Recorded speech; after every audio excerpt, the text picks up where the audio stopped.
Hello students, in today's session we will discuss the remaining solution of MPH 02 paper. Okay, इसके पहले हम लोगों ने MSc first year VMU Kota का जो जून 21 मैथमेटिकल फिजिक्स का पेपर था उसका फर्स्ट पार्ट कर लिया था। तो हम रिमेनिंग सॉल्यूशन आज डिस्कस करेंगे। You can see the second question. यहाँ पे अपना जो सेकंड क्वेश्चन है इसमें we have to show that matrix is not diagonalizable. Okay, तो यहाँ पे जो मैट्रिक्स दिया गया है 2x2 का ये डायगोनलाइजेबल नहीं है, इसके लिए अपन को इसको शो करना है। तो अभी अब सबसे पहले इसकी कंडीशन देख लेते हैं कि कोई भी मैट्रिक्स जो होता है वो डायगोनलाइजेबल कब होता है। तो मैट्रिक्स के डायगोनलाइजेबल होने के लिए ओके, या तो इसकी सभी आइगन वैल्यू डिफरेंट हो। अगर डिस्टिंक्ट आइगन वैल्यू होती हैं, जैसे 2x2 की दो आइगन वैल्यू होंगी, अगर दोनों डिफरेंट आती हैं तो we can simply say that it is a diagonalizable. लेकिन अगर आइगन वैल्यू रिपीटेड है, मतलब सेम आइगन वैल्यू आ रही है, और साथ में फिर क्या करेंगे, अगर सेम आइगन वैल्यू है तो फिर आइगन वेक्टर्स निकालेंगे। वो आइगन वेक्टर्स अगर लीनियरली इंडिपेंडेंट हैं तब अपन कह सकते हैं कि वो डायगोनलाइजेबल है। अदरवाइज लीनियरली इंडिपेंडेंट नहीं है, आइडेंटिकल आइगन वेक्टर्स आ रहे हैं तो वो डायगोनलाइजेबल नहीं होगा। ठीक है, तो सबसे पहले क्या करेंगे इस क्वेश्चन में, इसका अपन आइगन वैल्यूज निकालेंगे। तो इसकी जो डिफाइनिंग इक्वेशन होती है आइगन वैल्यूज के लिए वो क्या होती है, Ax equal to lambda x. A matrix अपना -3, 2, -2 और 1, इसको इसमें पुट करेंगे। x अननोन वेक्टर है तो x आइगन वेक्टर के लिए Ax equal to lambda x relationship होता है और इसमें अब वैल्यूज पुट करेंगे। Okay, so x1 x2 is x, ये अपना a वेक्टर है और लैम्डा x। इसको सॉल्व करने पे दो इक्वेशन, फर्दर सॉल्व करने पे इस टाइप से दो इक्वेशन आ रही। अब अगर x1 x2 का नॉन ट्रिवियल सॉल्यूशन है, x1 x2 0 0 तो हो सकते हैं, लेकिन 0 0 के अलावा जो सॉल्यूशन होता है नॉन ट्रिवियल, तो उसके लिए इनकी जो कॉएफिशिएंट की डिटर्मिनेंट है उसको 0 होना चाहिए। तो कॉएफिशिएंट की डिटर्मिनेंट को अगर अपन 0 करेंगे तो उससे अपन को लैम्डा की वैल्यू मिल जाएंगी। लैम्डा यहाँ पे -1 और -1 रिपीटेड सेम वैल्यू जा रही है, तो ये अपना पहला स्टेप हो गया। तो लैम्डा के बाद अपन क्या करेंगे, आइगन वेक्टर्स निकालेंगे। तो आइगन वेक्टर्स निकालने के लिए लैम्डा की वैल्यू इक्वेशंस में पुट कर देंगे। तो लैम्डा इक्वल टू -1 जब फर्स्ट इक्वेशन में रखते हैं तो x1 इक्वल टू x2, उसकी करस्पॉन्डिंग जो आइगन वेक्टर आएगा x1 x2 को अपन 1 ले लेंगे जनरली, तो ये इस टाइप से हुआ। इसी प्रकार से दूसरे इक्वेशन में अभी जब इन वैल्यूज को रखेंगे लैम्डा इक्वल टू -1, तो इससे भी सेम इक्वेशन आ रही है। तो इससे क्या मतलब हुआ, x1 इक्वल टू x2, इनसे जो आइगन वेक्टर बनेंगे वो आइडेंटिकल होंगे, 1 1 2 2, तो वो लीनियरली इंडिपेंडेंट नहीं होंगे, लीनियरली डिपेंडेंट होंगे। इसलिए अपन क्या बोल सकते हैं कि जो मैट्रिक्स है विल नॉट बी डायगोनलाइजेबल। तो यही अपन को यहाँ पे शो करना था। ओके, अब सेकंड क्वेश्चन की बात कर लेते हैं। फर्स्ट क्वेश्चन के जो 8 पार्ट है अपन प्रीवियस वीडियो में कर चुके हैं, you can refer to the previous one.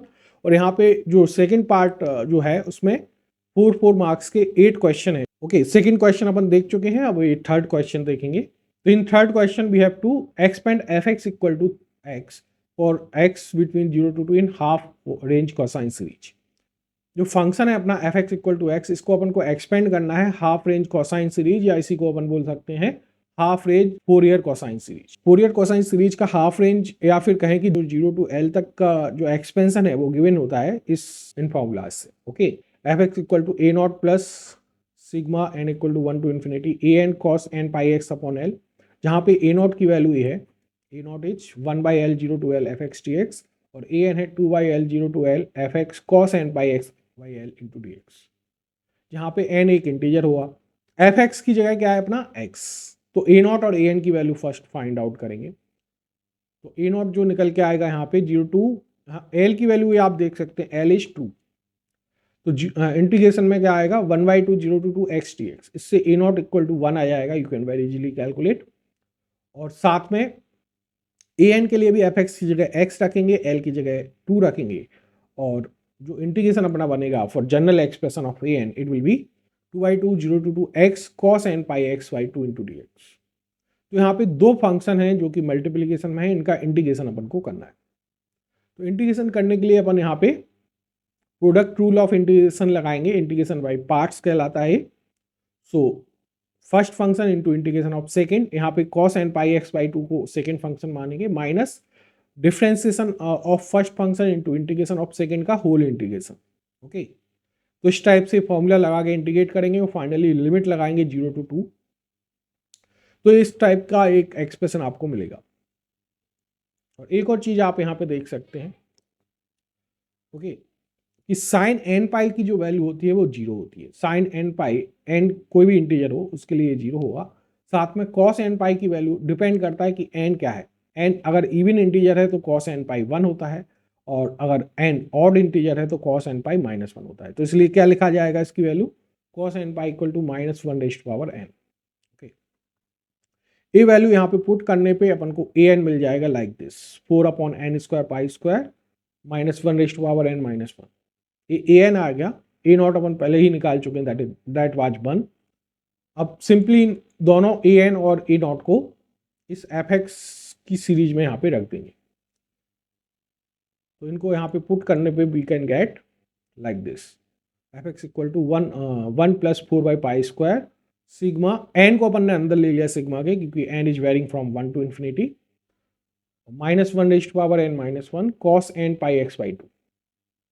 Okay, अब इस फॉर्म में भी आप आंसर लिख सकते हैं, आंसर इस फॉर्म में भी हो सकता है, और इसको एक्सपेंड भी कर सकते हैं, एन की वैल्यू 1 2 3 एक्सेट्रा रख के। जीरो के लिए तो ये 1 था, एन इक्वल टू 1 रखेंगे, 2 रखेंगे, and we can write so on. तो ये था अपना answer for the third question. So now let's move to the fourth question. तो फोर्थ क्वेश्चन में क्या पूछा गया है, evaluate for the given cases, close contour में इंटीग्रेट करना है e⁻²z अपॉन z + 1⁴ dz को, where C is any simply closed path not passing through -1, and consider two cases. In A part C does not enclose -1, in B part C encloses -1। ठीक है, तो अपन जानते हैं Cauchy integral theorem से, you can see the statement here, we know that from Cauchy integral theorem the line integral of a function of a complex variable over a closed contour in the complex plane is 0 if the function is analytical everywhere in the simply connected region containing the contour। अगर जिस reason में वो function analytical है उसके अंदर कोई भी contour हो तो उसके along line integral close loop के अंदर 0 होता है। और अगर कोई पॉइंट कोई फंक्शन एनालिटिकल नहीं है तो वो पॉइंट ऑफ सिंगुलरिटी कहलाता है, जैसे कि यहाँ पे आप देख सकते हैं z इक्वल टू -1, -1 पे ये फंक्शन एनालिटिकल नहीं है। तो अगर -1 उस रीजन के अंदर होता है तो अब इसमें दूसरा केस लगाएंगे, और अगर -1 इनसाइड नहीं है तो we can simply say that the integration is 0। Okay, तो ये दो केसेस हैं, अगर z नॉट बाहर होता है तो 0 होगा, और अंदर होता है तो इस केस के लिए है, और इन जनरल ए वाली चीज आती है। You can see now the solution for this. A part में अपन क्या कर रहे हैं, देख रहे हैं कि z equal to -1 is outside, तो इसका कॉची इंटीग्रल थ्योरम से 0 हो जाएगा।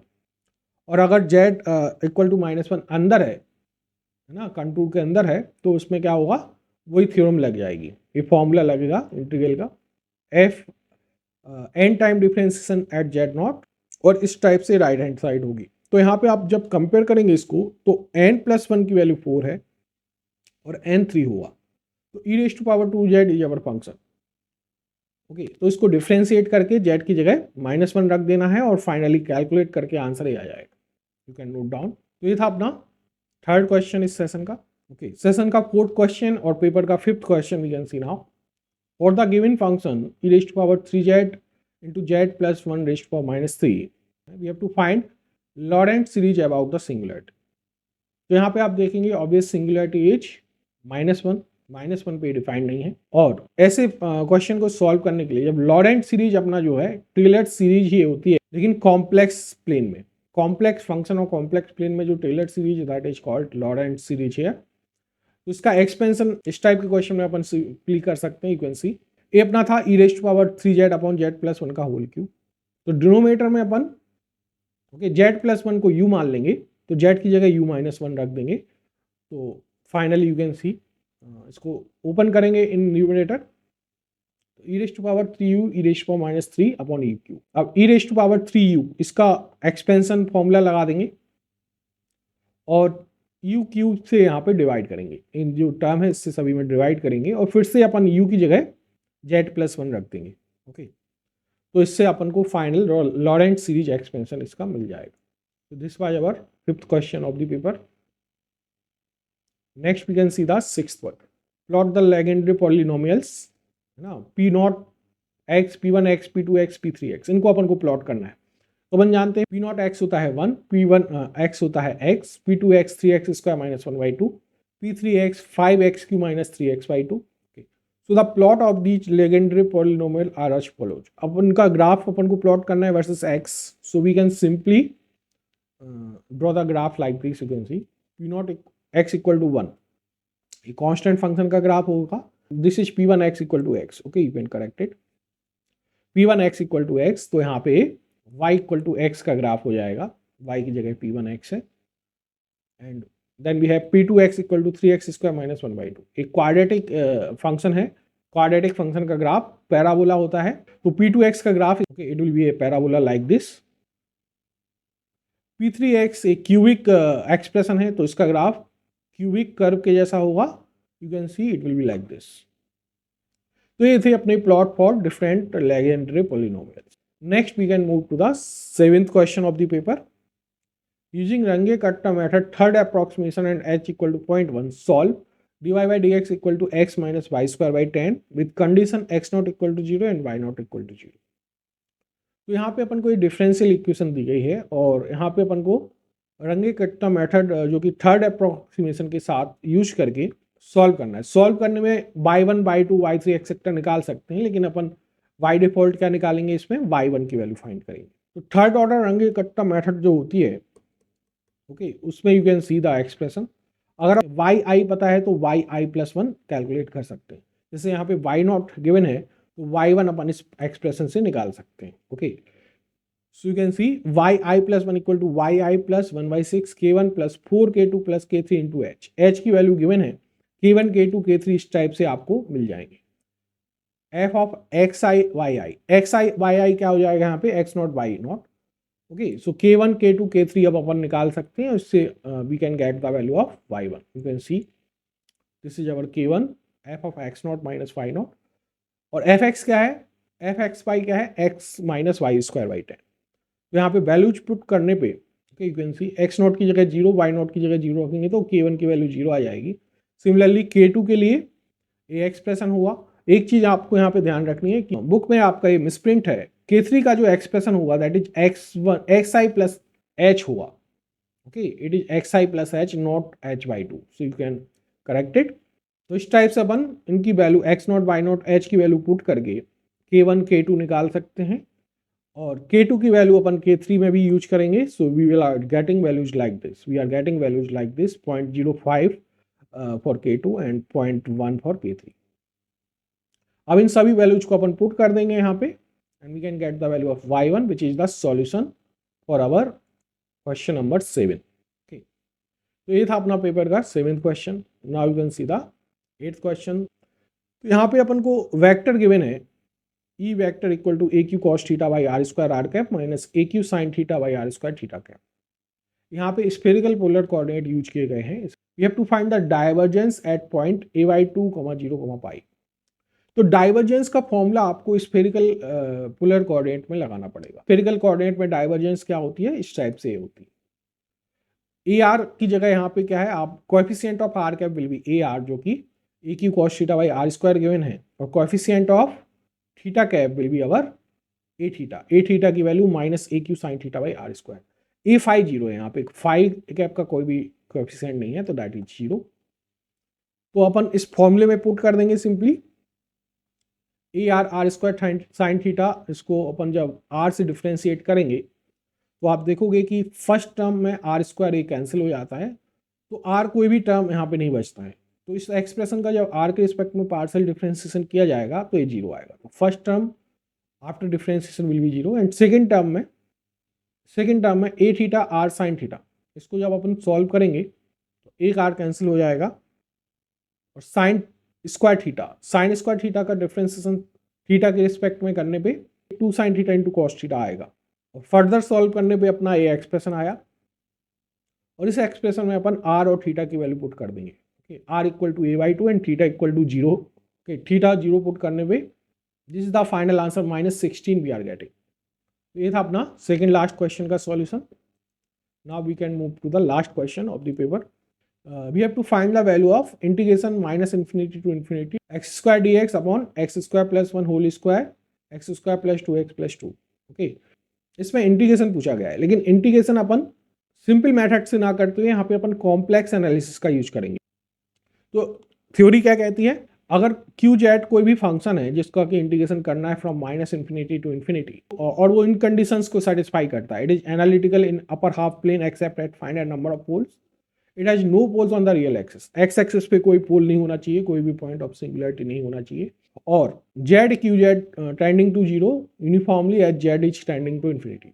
मीन्स अगर जो भी फंक्शन है उसका जेड के साथ multiplication will be tending to zero as Z is tending towards infinity, या अगर एक्स रियल है तो X into Q Z tending should be tending to zero where अगर एक्स इन्फिनिटी को टेंड करता है। तो ये सभी कंडीशन अगर सेटिस्फाइड होती हैं जो इस फंक्शन में हो रही हैं तो अपन इजीली इंटीग्रेशन के लिए थ्योरम लगा सकते हैं। यहाँ पे क्या है, -∞ to infinity Q X T X equal to 2πi summation of R plus. Okay, यहाँ पे आर प्लस तुम्हारा समेशन ऑफ रेसिड्यू है जो कि अपर हाफ प्लेन में लाई करते हैं। ओके, तो सिंपली इस फंक्शन में अपन को रेसिड्यू फाइंड करना है और डिनोमिनेटर आप देखोगे तो x² + 1 को अपन लिख सकते हैं x + i x - i। Similarly x² + 2x + 2 को लिख सकते हैं x + 1 का होल स्क्वायर + 1। इसको फर्दर आप ऐसे लिखेंगे तो 4 पोल्स आ रहे हैं, इस फंक्शन के 4 पोल आ रहे हैं जो कि अपर प्लेन में लाई कर रहा है, एक्स एक्सिस पे कोई भी पोल नहीं है, और जो अपर प्लेन में लाई कर रहे हैं वो x = i और x = i - 1 है। ओके, तो इन पोल पे अपन रेसिड्यू निकालेंगे। तो रेसिड्यू निकालने के लिए अपन को ये पता होता है कि रेसिड्यू के लिए अगर फर्स्ट ऑर्डर पोल है तो residue will be limit z tending to a z - a into F Z अपना पूरा फंक्शन हो जाएगा। सिमिलरली सेकेंड ऑर्डर पोल के लिए रेसिड्यू जो होगा वो z - a whole square into F z का differentiation with respect to z and limit with limit z tending to a। इसको जब अपन सॉल्व करेंगे तो आप देखोगे यहाँ पे कि x = i पे इसका होल स्क्वायर है पूरे का, तो x = i पे सेकेंड ऑर्डर पोल है और x = i - 1 पे फर्स्ट ऑर्डर पोल है। तो रिस्पेक्टिवली x = i - 1 के लिए अपन ये फर्स्ट ऑर्डर पोल का फॉर्मूला लगाएंगे। ओके, x = i - 1 के लिए इसको फॉर्मूला लगाएंगे, x = i के लिए इस सेकेंड ऑर्डर का फॉर्मूला लगाएंगे, and you can see how we are getting the residue.